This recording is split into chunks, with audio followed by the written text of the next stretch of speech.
Ladies and gentlemen, let's get ready for the main event.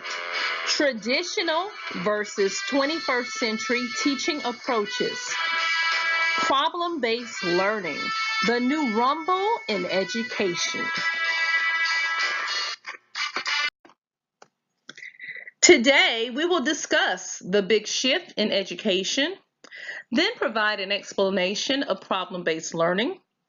We will discuss concerns from stakeholders about problem-based learning, and then take a look at some suggestions for overcoming the challenges of problem-based learning. Let's get ready to rumble. In the red corner, traditional teaching frameworks. In the traditional classroom, teachers deliver the information to students. The student's job is to take notes, memorize, and make a good grade on the test. In the blue corner, 21st century teaching.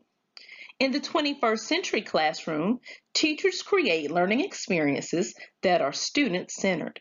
These experiences are designed to teach students the content as well as the social emotional skills and competencies needed to become productive citizens in the modern tech-driven world. Problem-based learning provides authentic experiences for students. These experiences are designed to be engaging and self-directed, providing learning challenges that better prepare students for the challenges ahead. Here is a video clip of Brunson Dargan students explaining their solutions to beach erosion. All right, explain what you're doing here. We're building groans, and the groan is like a fence that starts at the beginning and goes into the water to prevent erosion. And we had an argument, so I'm building like the rocks around it with little pebbles on the inside, and she's building like the rocks around each individual post. Okay. And what is a groan supposed to do? It's supposed to protect the waves from coming to the beginning of the beach. Okay. So if I'm going to the beach on a summer afternoon, where would I be? You could be in between it on the sides. Okay. You could still see out from the beach. Okay. All right, thank you. And tell me what you are doing here. We are building a wall and putting tape on the popsicle sticks to represent. These are like the bricks, and the rocks are holding it in like the cement. Okay, so you're building, this is representative of a brick wall that you would be building on the beach. Yeah. Yes, okay. To keep from erosion messing up the beach, and we're putting the tape to just like stabilize it. Okay. Now, if I'm going to this beach on a hot, sunny summer afternoon, where am I setting up my beach towel? You can sit right here. Okay, so there's going to be a brick wall in between me and the ocean? No, you'll be sitting right here. Over here, and then there's an opening. Okay. Alright, so if this beach was extended on this way, how much,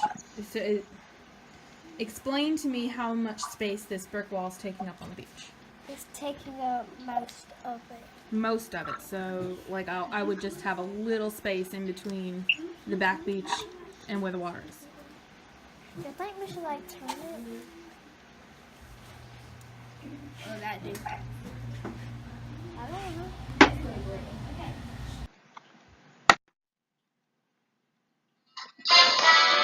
Thus, we have an educational boxing match in progress. Traditional versus 21st century teaching approaches. Across this country, there are still many classrooms where learning is the memorization of superficial facts rather than deep exploration of rich content. The traditional teacher's focus is to cover all the standards so students know a little about everything in order to perform well on the end of the year assessment. This is a battle I've had to referee in my own building as principal. It took a good 2 years of professional development for my experienced teachers to buy into the need for problem-based learning. Yes, test scores and accountability are important. However, the standards must be taught in a way where students gain lifelong skills as well as gain academic knowledge. Our focus is on student growth, not if you can pass the test. So if PBL is what we should be doing for children, why is it such a hard sell? Well, here's the perspective from 3 different stakeholder groups. I've actually heard parents say the following: "That's not the way we learned when we were in school. Who cares if he can explain how he got the answer as long as he got the answer right?" I've actually spoken with school board members that stated, "That PBL stuff is great and all, but our test scores are terrible. We'll never attract business and industry if we don't improve those test scores." And even as principal in my own building, I've heard teachers make comments such as this: "I know PBL is what's best for children, but my children still need teacher-directed instruction. After all, they'll get tested on facts." Here are a few suggestions to help us win over parents regarding problem-based learning. Now, although it's true, problem-based learning is quite different from the way most parents experience school, PBL reflects the way that important work gets done in the real world. Most parents have firsthand experience with projects in their careers and community activities. We must help them make the connection between the success skills that their students are developing today and the challenges they will need to be ready to face the future. District curriculum leaders must help our local school boards understand the educational playing field has changed. The expectations for student performance are higher than they ever have been. Today's students will compete with others from all over the world for employment. Through a well-designed PBL project, students can master the grade level standards while applying 21st century skills. Without a workforce able to think critically, communicate with others, be creative in their thinking, and collaborate with others to accomplish a task, business and industry still will not want to locate to our area.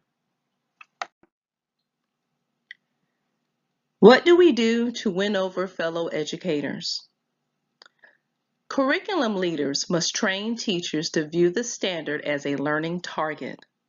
PBL projects need to be designed to hit multiple standards in a designated period of time. According to the Buck Institute, researchers have found that well-designed and well-implemented PBL lessons can be more effective than traditional instruction in increasing academic achievement, increase student engagement in learning, improve students' retention of knowledge over time, improve students' mastery of success skills, be effective in improving the performance of lower achieving students, increase students' achievement on state-administered standardized tests. To plan lessons as described here takes time. Curriculum leaders need to be instrumental in developing units for teachers to use. Curriculum leaders need to also provide training so teachers know how to design PBL lessons that incorporate multiple standards and integrate with other areas of the curriculum. Curriculum leaders must continue to be advocates for PBL learning experiences. As educators, we know what works best for children: in-depth, authentic, and relevant learning experiences. The result will be students that are well prepared for the workforce of the 21st century, life, and future citizenship.